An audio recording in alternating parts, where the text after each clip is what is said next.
All right, David, I think we should start this podcast with a little nicotine. I got some knickknacks. I think we should start it like that. What do you think? I'll tell you what, I'm going to have grapefruit. Okay. And you can have... Yeah, this is spearmint. Spearmint. So here's my new little trick with the knickknacks. It's a fun little fake out. Knickknacks. Ready? Here's my nicotine. Knickknacks. Ready?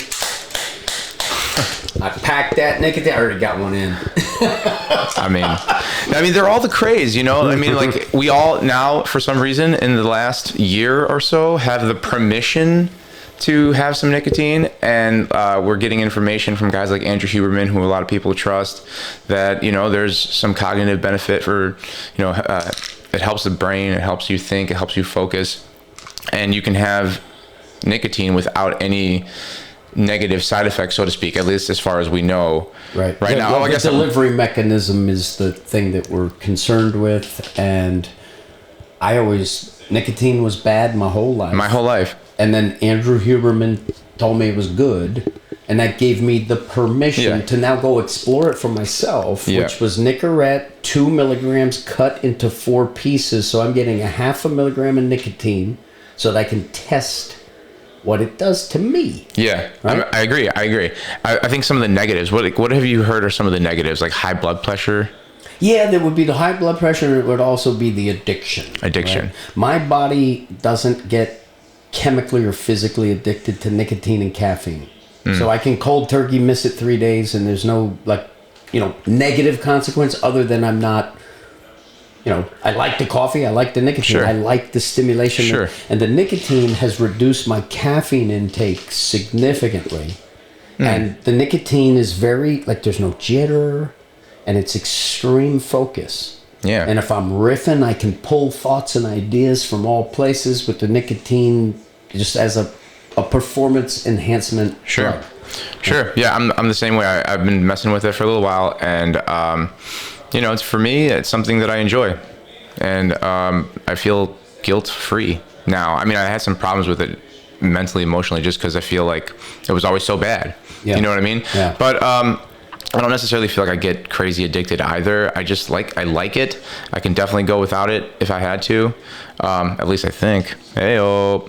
But I like the whole, at the end of the day, I like to experience stuff for myself. You have to. And like judge it from my end and see how it makes me feel and go from there. But anyway, dude, we're here. We've been doing we did the rotational movement specialist cert yesterday. You're in Chicago. Dude, it's been such a fun time having you guys in the gym. So I want to say thank you. This is making everybody much better, sharper, and it's just a fun experience bonding. How do you like Chicago so far? How's everything been going? Your facility's incredible, and you got a great team and your own proficiency in practice, right? I go by results. So I'm more agnostic to the inputs as I am concentrated on, okay, we need to win. Yeah, right. So I'm having a blast. I've met some people here who, you know, super impressive. You've got a great team here. Thank you, man. And so this is, you know, it's been an amazing, you know, day and a half. Yeah, dude, so much fun. Yeah, man, we really appreciate it. And the team has been kind of brewing.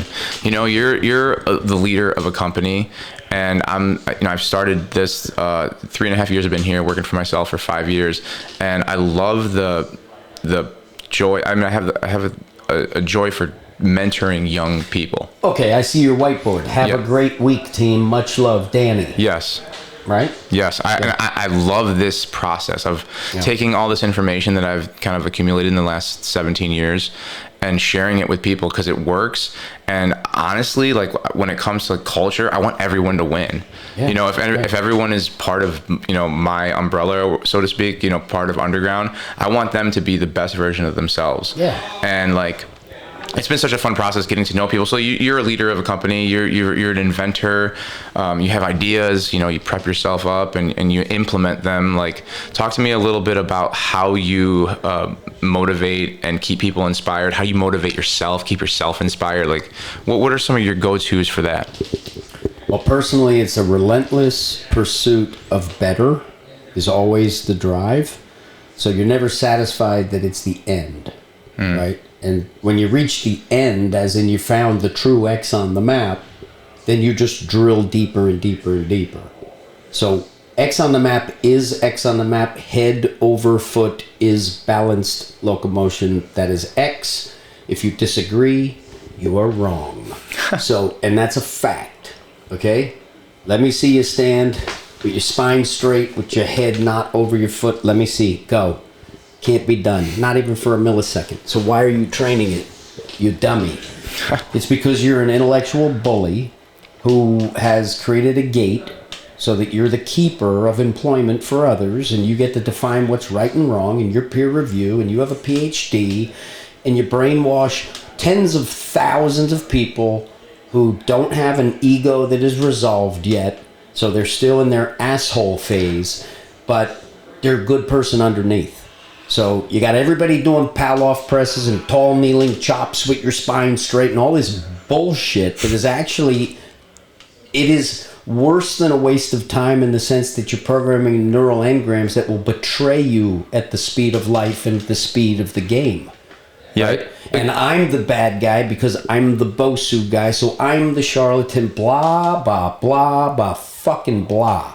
Okay? So it's just a matter of time, it ain't if, it's when, that we have the foundation understood, and now we all get to drill deeper on X, and everybody gets to add what is uniquely their own. And if you want to work in this industry moving forward, well, you're going to do it on a foundation of physical integrity, or you're going to get the read between the lines. You can't do it, turn it up. Well, listen, people are going to say what they want. That's just no, I don't care. If you criticize my work, you are anti-human. And if you perpetuate your work, Palloff press, you're anti-human function. So don't fuck with me and tell the world that I don't know what I'm talking about when I'm the guy who is the pivot point from dysfunction to fundamental function. And I am. So I can say it.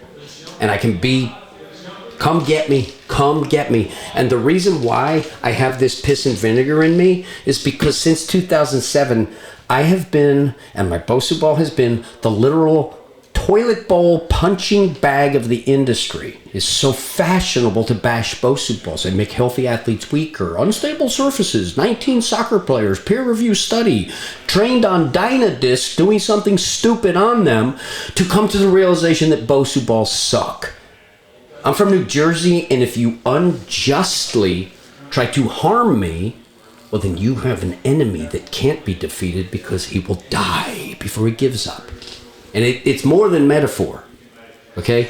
This is important, though, because you're like what you're talking about here is leveraging your emotional state and using it as a fuel, which I think rage, and my rage against injustice is.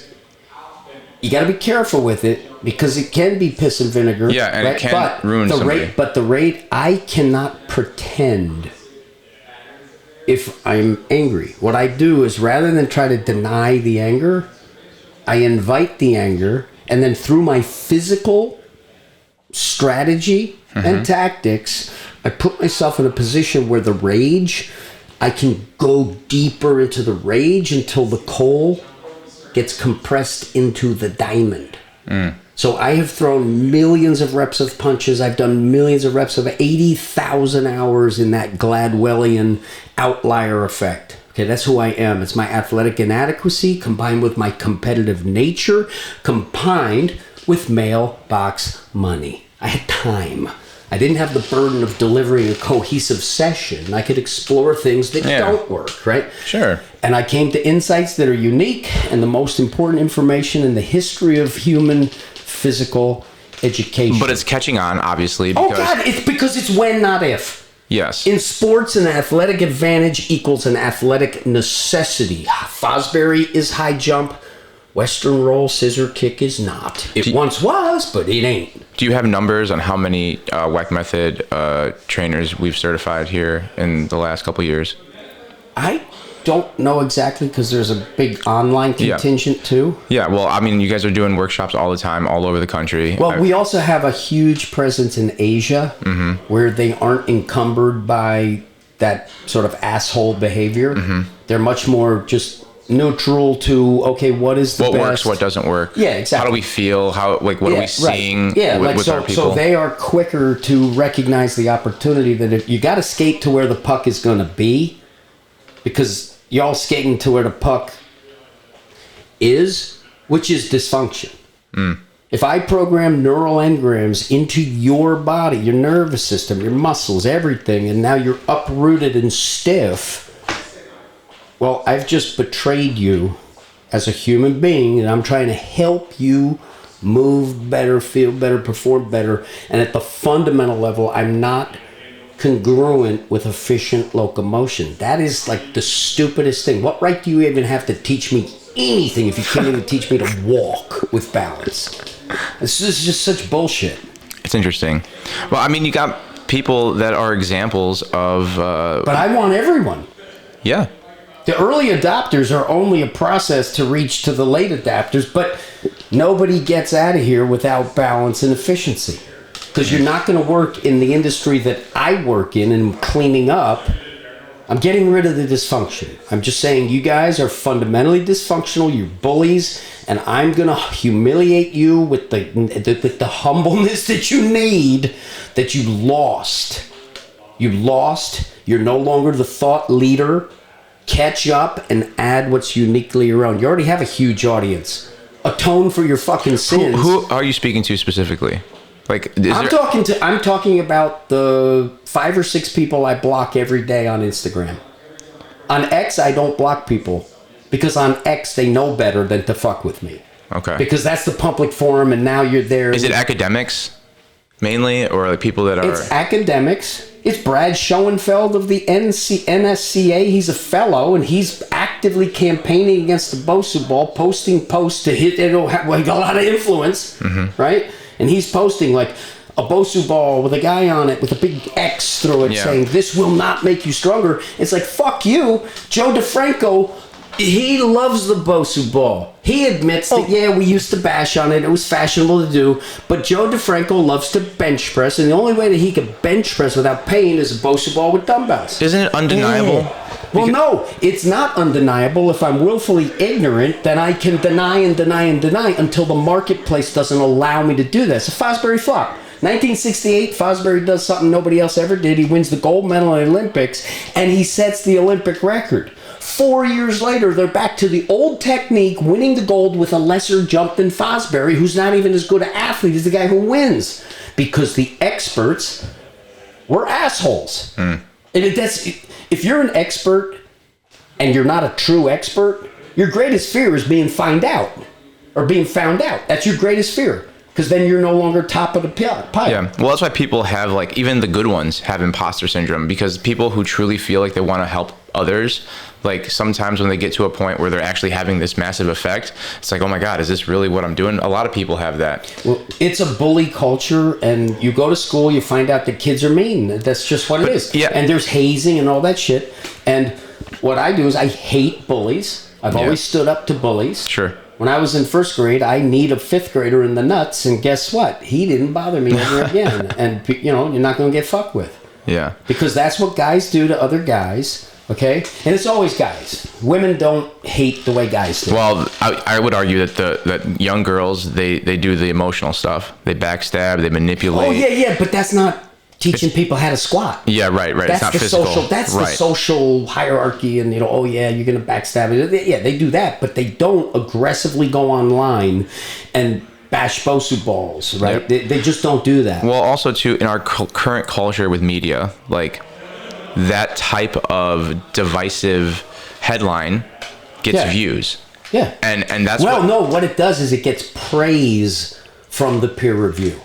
So you, in order to inure yourself to that group, one of the ways you prove yourself and your value and your, you know, what you're worth is by bashing a Bosu ball. Now you're part of the club because you know scientifically Bosu balls are bullshit. They make healthy athletes weaker. Yep. The only appropriate time is if somebody's injured.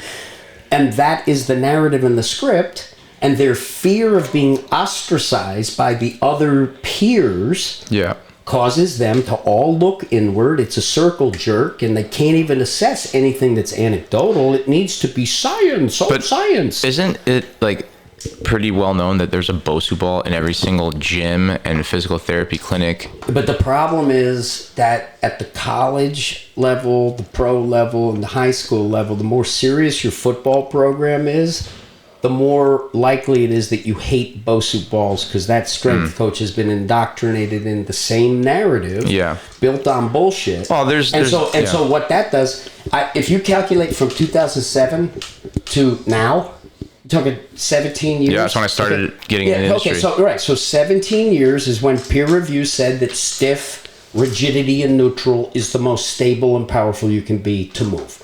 It's 100% bullshit. It's not true. But that's what the narrative became, okay? And they made a lot of money doing it.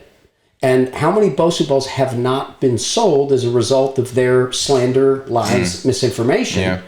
You're talking about, let's say we ascribe $100 value to a Bosu ball. They cost more, but let's say it's $100, okay? And let's say that, a million Bosu balls over 17 years, which is, in the grand scheme, is not that many. But imagine that a million Bosu balls have not been sold. So each year, 60,000 Bosu balls were not sold because it's not in the college weight rooms, in the pro weight rooms, in the high school weight rooms where they're serious. It's the Globo gym where you have women bouncing up and down on a Bosu ball, doing a biceps curl. Oh, you're so stupid, right? So now, a million Bosu balls not sold at $100. That's $100 million. And that $100 million, I get a nice, healthy chunk that comes to me, okay? Now, let's say that it's 4 million Bosu balls that haven't been sold, which is still a realistic number in terms of the unrealized financial gain. So that's $400 million. And if I make money, or when I make money, I push it back in, right? I don't care about cars. I don't care about trips. I don't care about clothes. You care about spreading the gospel. I want to live in paradise. So what I'm hearing is the goal to get more higher level facilities using this, as far as like... Yes, that's a step. Well, here's what it is. They won't do it willingly. The social proof has to overwhelm them where they have no choice. N-O choice, because I've given them K-N-O-W choice. And again, if you fuck with me, harming me unjustly, if you're justified, that's fair. But if you're not justified, and if you're one of these super stiff ignorance, and your ignorance has caused you to ignore who you think is an ant, Mr. Grasshopper, but guess what? That led to ignorance, which became willful, which is shameful, and in the end, you're gonna come on my side. And then we can make up and be friends or whatever the fuck. I don't care if you like me or not. That makes no difference. I want humankind to be strong and have physical integrity so that we can defeat the evil that is oppressing us right now. The physical is the only thing that we can truly trust, so what I say is 10 push-ups. Let me see 10. You told me you could do 10. You only did 8. You didn't do 10. Marky Mark on Ellen DeGenerate. How many pull-ups can you do? I could do 40, but they're clean. I could do 40, but clean. She brings out a pull-up bar. Ellen DeGenerate. That's not her name? I think, yeah, that's funny. I thought it was degenerate. I'm sick and tired of the bullshit. I'm an honest guy. Do you lose sleep? You're not losing sleep over this. How do you sleep? I want to know about you. I want to talk to you about. I want to talk to you about you. Enough of the piss and vinegar on you guys. So here. Do you lose sleep over this? No. Sleep like a baby? I sleep fantastic. I wear a Whoop, so I get all my metrics now, because the guys at Diesel Optimization gave me the Whoop, and now I'm on a list with 40 pro guys, and Weck is on there. Okay? How's your HRV? It's fantastic. I'm like stellar in all the categories and proportions. It's stellar, but I only need 5 hours of sleep, if that. So Phil Whalen, the owner of Diesel, texted me 3 days ago because it said 6 hours of sleep. He's like, "What? Got 6 hours? Great job." Because I don't need it. Yeah, I mean, everyone's individualized with their sleep. I think Chris said the same thing. He says he's not like the biggest sleeper. I don't use it on an alarm clock, and I break the rules. I'm using my phone until I pass out. I don't care. I smoke a cigar. I don't care. Guys in my family don't die of cancer and they don't die of heart attacks. Yeah. We die with the dementia. Yep. The Alzheimer's, right? So they're getting the nicotine, right?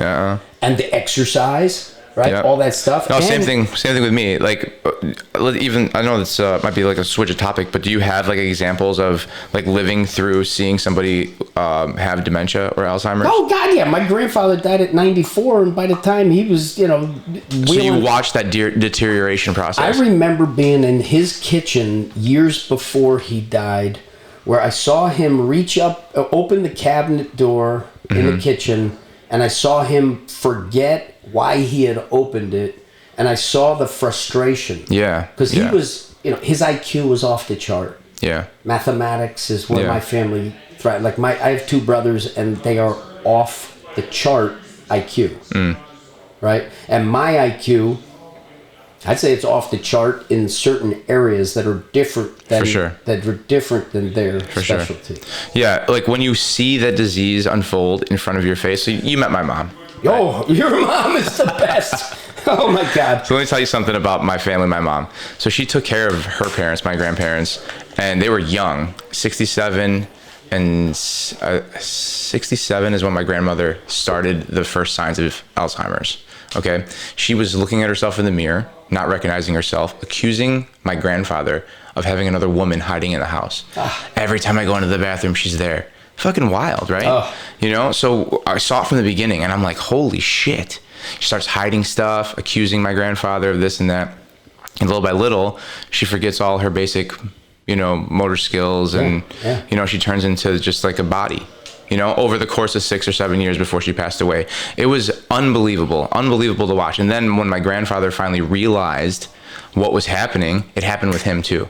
He started getting like Lewy body dementia, and you can see the deterioration, the way he was walking, the way his skin looked. He looked like Joe Biden. Exactly. Exactly. So like when I see, not to turn this political, but when I watch Joe Biden on TV, I'm like, oh my goodness, he looks like how my grandfather did in his last few months, his last few years or whatever. Well, Joe Biden is well on his way to that, and now he's he's no longer functional. No. So that's, and he's scary. always been corrupt, but I mean, that's, another matter. Yeah, but now he's like literally demented. Right. So it's just kind of like watching that process unfold. And my mother was this godsend, taking care of them until they passed away, just by their side, cleaning them, feeding them every day, God, there's so many people that just let their parents just like wither away in a home, and it's so sad. Like when it comes to how we value family and tradition and stuff like that, I mean, it's funny because when I was young, you were considered less successful if you stayed near your family, just as a broad stroke generality. Yeah, right. Like you were supposed to, after college, I'm flying out of the nest and I'm moving to California, and the warrior phase of somebody's life. I'll see you once a year, right? We're not talking on the phone. So that's just one relationship with family. Yeah. And I think what it's going to do, it'll migrate more to, all right, well, we'll start to prioritize the health and well-being of the family unit because that's best for society. Yeah. Right? Yeah. So, it's not wrong to go on your hero's journey. No, of course not. And if somebody wants to move across country away from their parents, but people must find the balance. It always comes back to a balance of finding your own path, but also coming back and making sure your parents are good. You have a good, healthy relationship with your parents. Your parents are involved in your children's lives. Yes, it's good for your children if you have a great relationship with your family. Yes. Because now they have a model that they've seen that is better than, we don't talk to grandma anymore. Right. And I ultimately believe, like, if there is conflict within your really close family, like when you don't talk to somebody or you have problems communicating, I feel like that has a negative effect on both parties physically as well. Oh God, yes. Human beings are so smart that we can be physically dumb and still get away with it and live. So that's one aspect of it, right? And then a human being can also, words could send you into a depressive moment or an elative moment. If you just found out that you won the numbers on the lottery and it's a big one, all you need is that information to suddenly excite you, right? Terrible news. All you need is that terrible news to blindside you, right? The animals that are less intelligent in the manner that we are in terms of forebrain and language and those things, they don't have the luxury of being stupid in the physical realm and the reality of doing, right? Because they don't have the technology to help you survive, right? I was having they have more of a base instinct, and so a tiger never moves an inch without perfect balance. Because he's not so smart that he's become stupid athletically. Yeah. But going back to watching the Alzheimer's and dementia, the deterioration of the brain ultimately then leading to the deterioration of the body, it made me say, oh my goodness, this is what I have to devote my life to. It, like teaching people how to move, teaching people the importance of a healthy lifestyle, purpose, and feeling. So going back to sleep, for example, but there's a lot of research that if you're not getting enough of that restorative sleep and the deep, and the REM stuff, if you're not getting that proportion of sleep, well, then the plaques in the brain and all that cerebrospinal fluid, it's not going to get to wash and clean itself, and there's going to be a burden. And so you can literally precipitate some kind of a dementia. And if you have physical integrity, meaning you're not the best athlete in the world, but you don't walk out of balance, right? You're going to take 1 million steps a year if you don't move a lot, and you're going to take 10 million steps if you do. That's a lot of repetitions, and to have every single rep essentially just a little bit out of balance that you don't notice in the moment because you're walking, got it, I'll move on. Think about someone who could spin a basketball and balance it on their finger, okay, versus someone who can't, which is most people. Every physical skill has a spectrum of efficacy. So I can walk poorly, or I could walk with the most beautiful musical mathematical precision ever, and I'm still getting to the fridge, right? So and thus at 95, because everything prior to that was efficient as can be, that you were way more functional at those older ages. Well, and also, yes, you don't have the ambient static and restriction that is stuck in the body when you have physical integrity. So there's a flow of the forces. It's clean. And your body, everything is happening. It hasn't happened. So your body is constantly remodeling itself. For 7 years, you're 100% different, right? Right.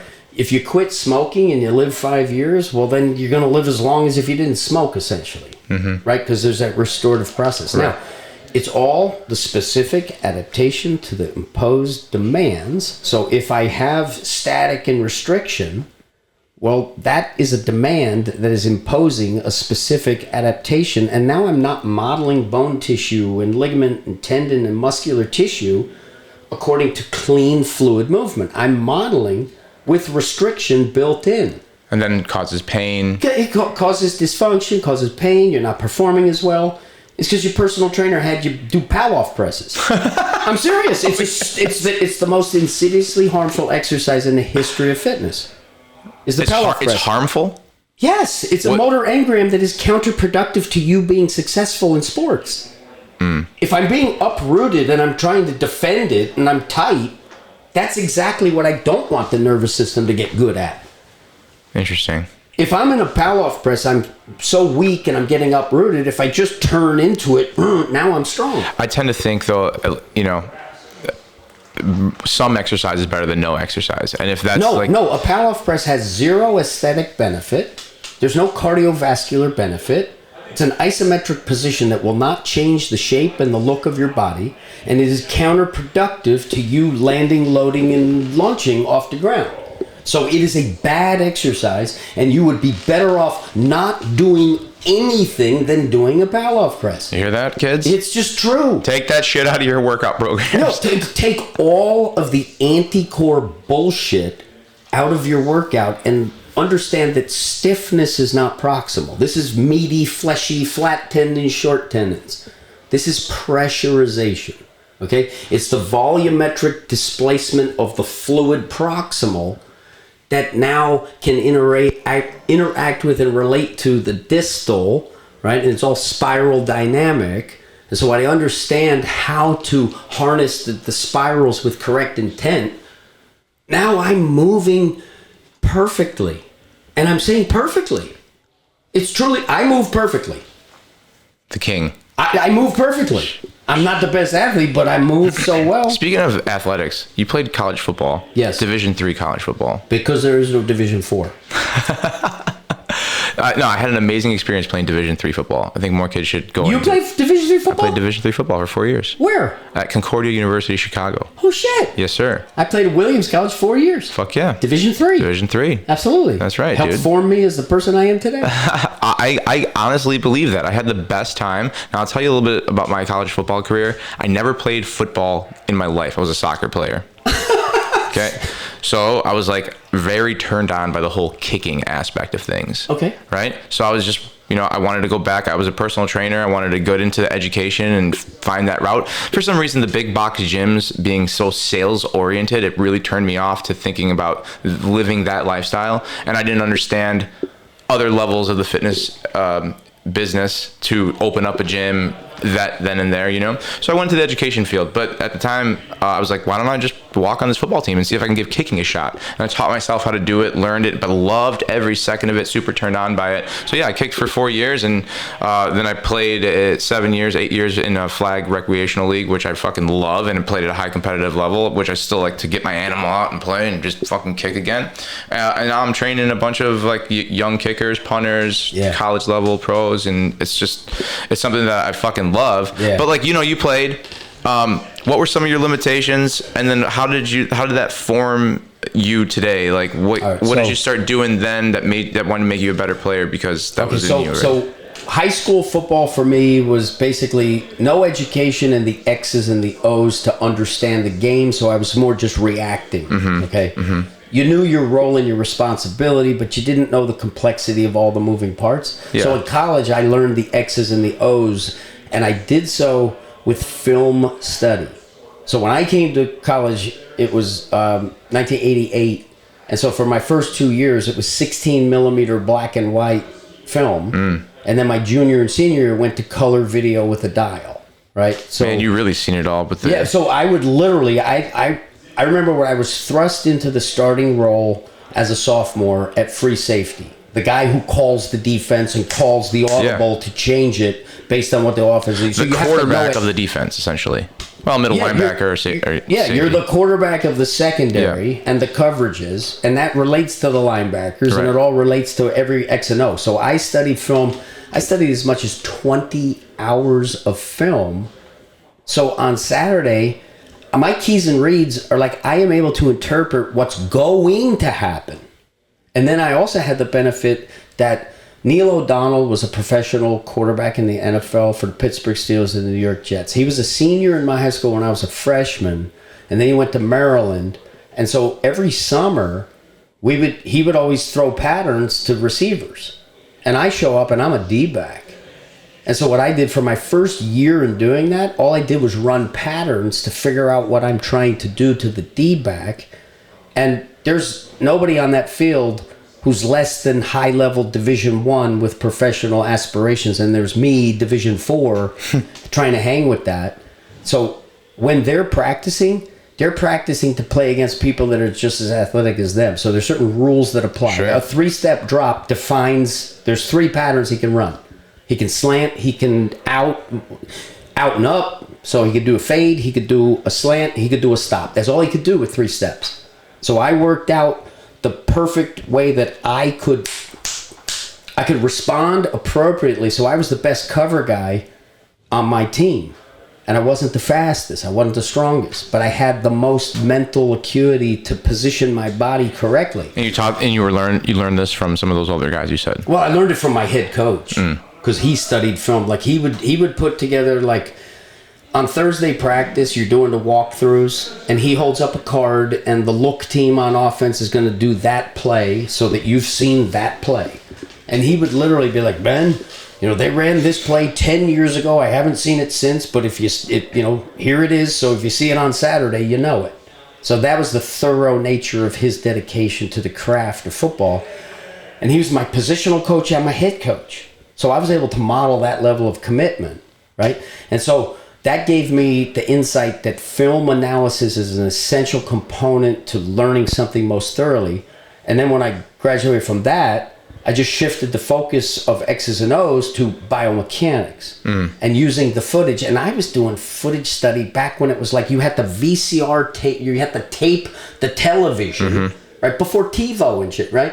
You had to, you had to literally catch it, right? Film it, and then, you know, do something with it to watch it. Now it's a phone and you're just easy. And there's all sorts of programs. But when I first started, it was literally a burden to even get the footage to analyze. Sure, we're definitely a lot more spoiled here with the way that we can capture video and analyze it in like real time, edit it in real time quickly. And with something like running where you're doing 4.5 steps per second, I need the video because I can't see it. Yeah. You know what else was really interesting today in the WMQ first day?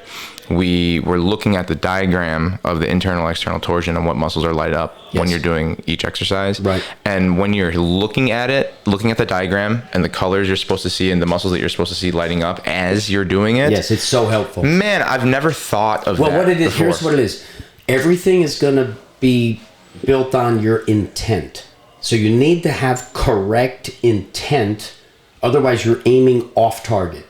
And the Palloff press is literally no, I'm serious. The Palloff press is the epitome of ignorance because it is pointing you 180 degrees opposite the target that we want. And that is the foundation of peer review core stability is stiff, straight, immobilized. Core is how you play sports better.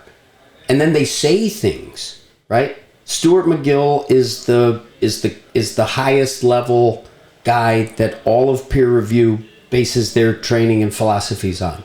And he's the guy who made the fundamental mistake of sort of conflating squats and deadlifts with running around. So he, works with the strong guys who can lift a lot, and therefore now, since they can lift the heaviest, that's what we have to do to run around. Now, I'm a both sides guy. So I like strong, I like barbells, I like that stuff, right? I'm not this functional training idiot who tells you weightlifting's bad. Because you give me a kid in high school, benches 400, and you do all the functional shit you want.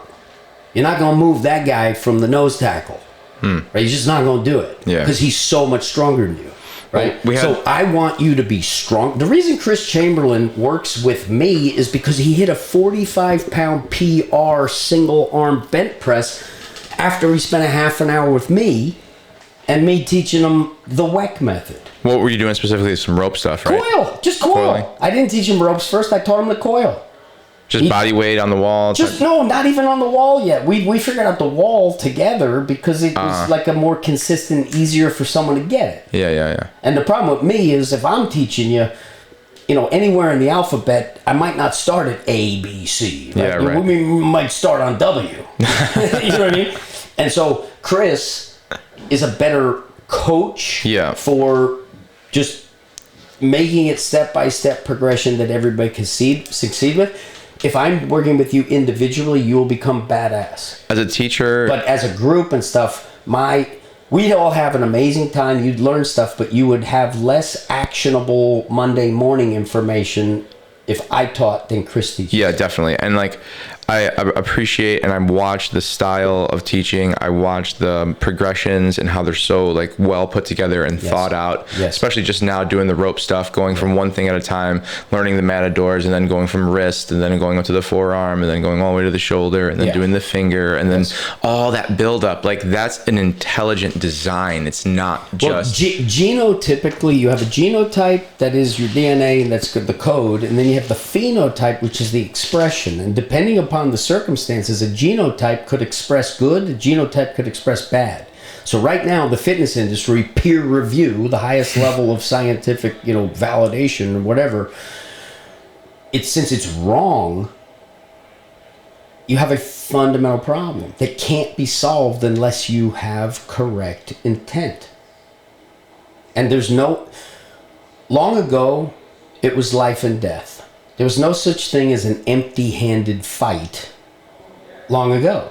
It always ended with one guy dead or both guys dead and, one guy walks out. Two guys walk in. We carry that still in our DNA deeply. Of course we do it terms of competitive, and sports is metaphor so that we can go home, both unkilled and essentially unharmed. I mean, you could wreck your knee in football or something, but you're still alive. Sure. It's a game. Right? Yeah, it's a game. But it's metaphor for warfare. Sure. And because now we have a social construct and social agreement that, there's laws and we're not going to attack each other, that gives us the ability to now focus on triviality as opposed to just strict survival. Right. I can get really good at riding a bike. I get really good at playing a violin. I could get really good or just at all being these creative, things. coming up with ideas. But these are tangential to the essence, which is survival. Sure. Right? So it always comes down to the elemental fundamentals: locomotion, swinging, throwing, catching, carrying. Those are the 5 most important survival functions when you don't have technology that does it for you. And it's more important to locomote, swing, throw, catch, carry. Those skills are more important than water and food if I don't have water and food. The air is the priority, the breath. So everything rides on breath. And in order to get the water and get the food and bring it back, I need to locomote, I need to swing, I need to throw, I need to catch, I need to carry. And so when personal trainers and experts start breaking it down to fundamental movement patterns, and you're, we're going to train a hinge, and we're going to train a lunge, and we're going to train a twist, and these are disjointed parts that don't add up to a congruency and integration that's going to help you perform the task better. So I care about making you better right now, not waiting. Let's get you stronger and better right now, and we'll work with whatever limitations you have. But I don't need to fucking take a goinometer and fucking measure every joint and its action, especially if I'm teaching them to brace their fucking core and run. Right? You see what I mean? Yeah. So you have to look at the totality, begin with the end in mind, and the end in mind is who is going to eat tonight? Who's going to eat tonight? And don't just think of yourself. Think of your family. Think of your friends. Who is going to eat tonight? That is how you get deadly serious and you focus yourself so that you have internal continuity, integrity. That's the only way that you're going to eat tonight when it was sticks, stones, and ropes. That's just the fact. And I'm not a badass guy, right? I'm not a fighter. But unless you are a trained fighter who is good, I will kick your ass. Unless you are a trained fighter who is good, I will beat you up. Dude, you're going to have people knocking on your door now. Oh, good. Bring them. Come. Yeah, fine. We'll respect the tap. All right? Respect the tap, and you can quit anytime you want, but let's fucking go. Right? Kitty got claws here, and I move really well, and I play with the highest level people in the world. I met Shanji Ribeiro and Salo Ribeiro. I met Shanji first in I'm going to say like 16, let's call it. And the first thing, he comes into the lab with Steve Cotter, and Shanji is one of the most decorated jiu-jitsu players in the history. And if you combine him and his brother, they're the best combo ever, right? And I taught him, I said, run across the floor for me. He runs all blocky. Okay, all right. I teach him how to coil. And then he took the coil and he applied it to his jiu-jitsu. So when I walk into a seminar and there's 200 gis out on this giant mat at Arena in San Diego, and it's the sea of gis, right? And Shanji's in the middle teaching it. And I got the time wrong, so I show up an hour late, and I'm like, I'm an hour late. Shanji, sea of keys. Yeah, right. And so I walk into this training, and then Shanji sees me. He's like, my genius. So instantly I'm a made man in jiu-jitsu because I help the very best get better with the foundation that is underneath jiu-jitsu. And the reason I know this, again, is 80,000 hours of intense craft, the study. So Gladwell talks about 10,000 hours. Well, I'm 8 times greater than that in terms of my intensity, and I'm focused on the basics, like walking.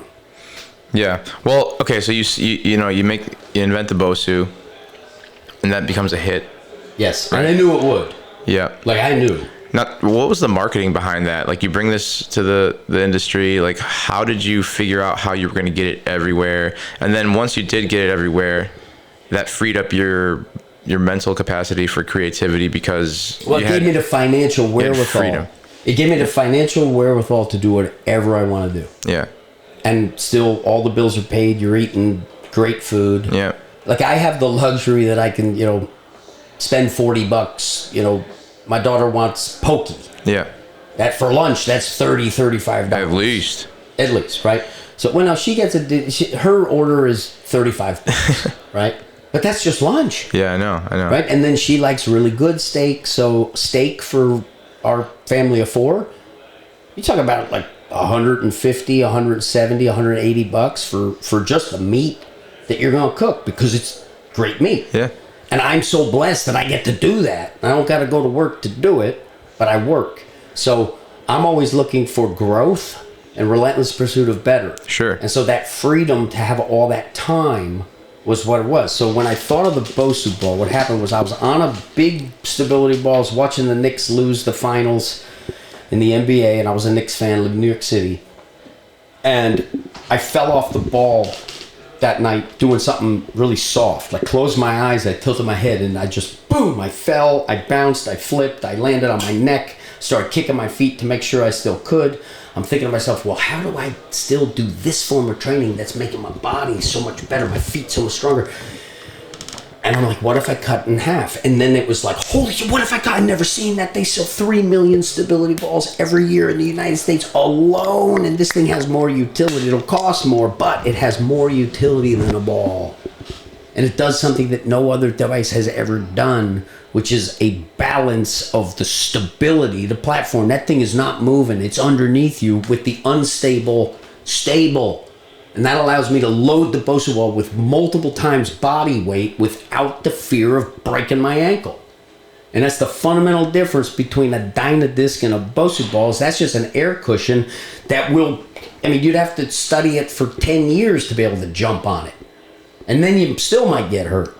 Bosu ball, basically really hard to get hurt on a Bosu ball if the platform is down and the dome is up. Why the name Bosu? Both sides up.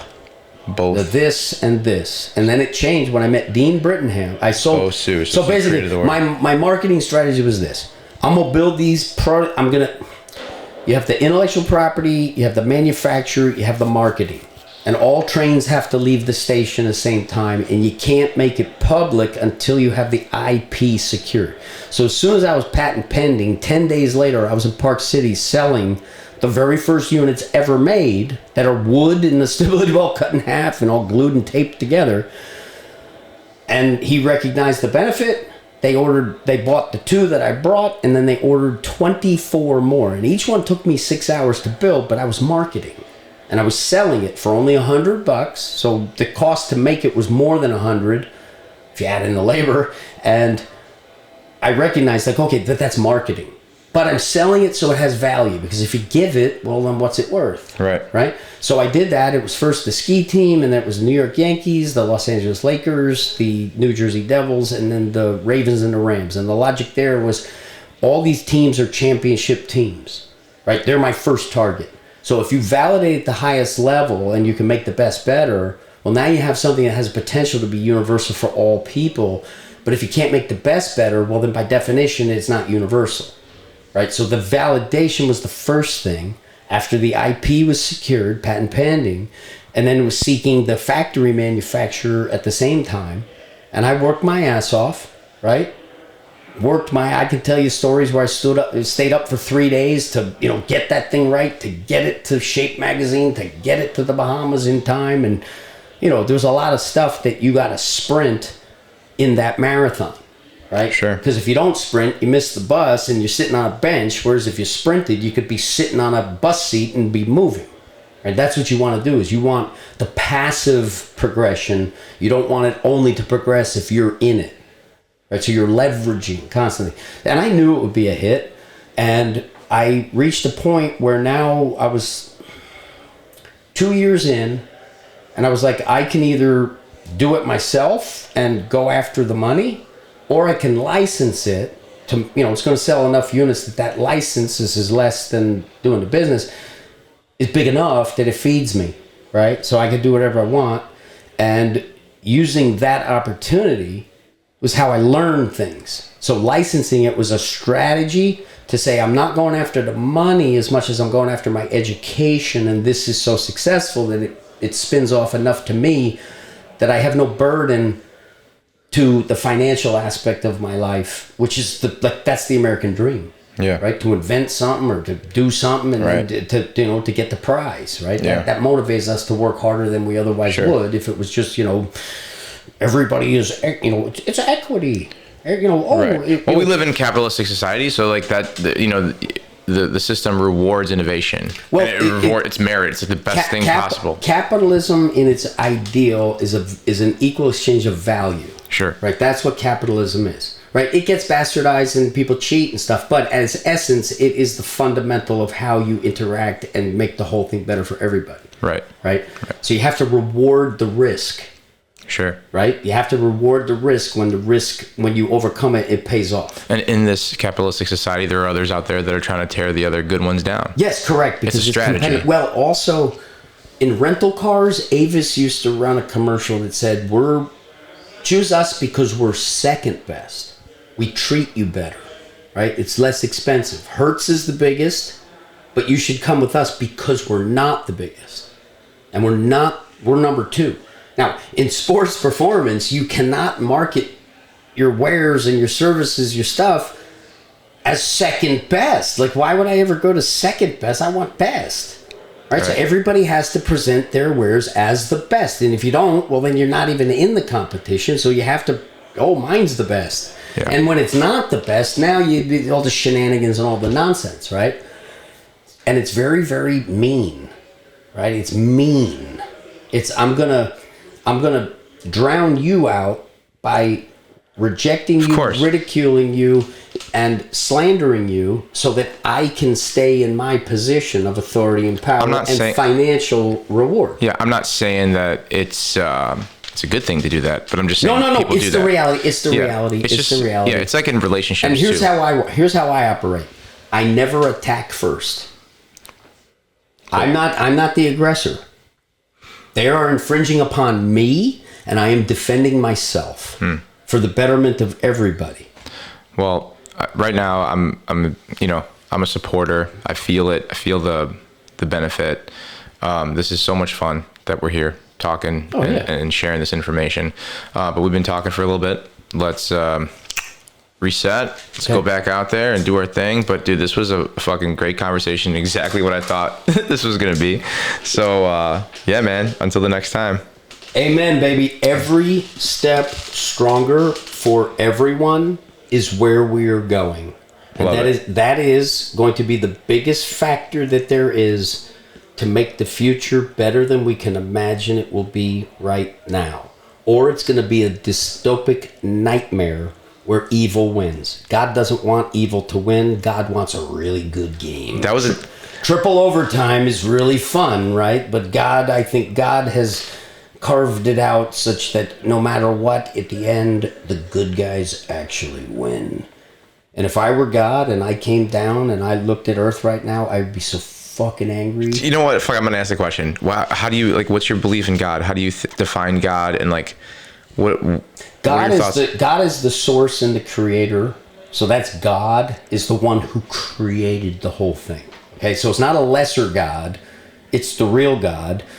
And are we a part? Are we a part of that system? Are we a part of God? Is God a part of us? Are we separate? Yeah, I think here's how it is. We are not God, but God is us. Okay. Right. So that's how I look at it. God would have the capacity to drop into you and see it from your perspective anytime he wants. Right. Yeah. So be interesting and do something special. So God's going to be like, yeah, I like this. Don't be the guy who God's like, what the fuck are we doing here? I like the word enthusiastic. Yes. You know why? Because it comes from the Greek word entheos, and that means the God within. So I love it. Right? So then when I think about when I'm enthusiastic about shit, it's like the light inside. It's like that's what God's supposed to feel like. That's what God is supposed to what do we call it? Incarnate into reality kind of thing. One of the ways that I use my faith is like on a massage table when it's really painful. What I think of is, okay, if I associate that pain with weakness and with evil, if I just associate that mentally with that, and then I use Jesus to enhance my ability to deal with that, the pain is less. And I can now receive a deeper massage. I can get more effect. There's more change on the table. I function better afterward. That because I'm not defending myself because I got Jesus. Putting your faith in something bigger. I'm putting my faith through Jesus to God. Yeah. And that gives me, I can manipulate how I feel about that to actually perform better. And that's all I care about. Great. Well, that's it. Right. We can probably talk about this ad nauseum, but this is fantastic. Thank you so much, David. Till the next time, everybody. Wait a minute. Wait.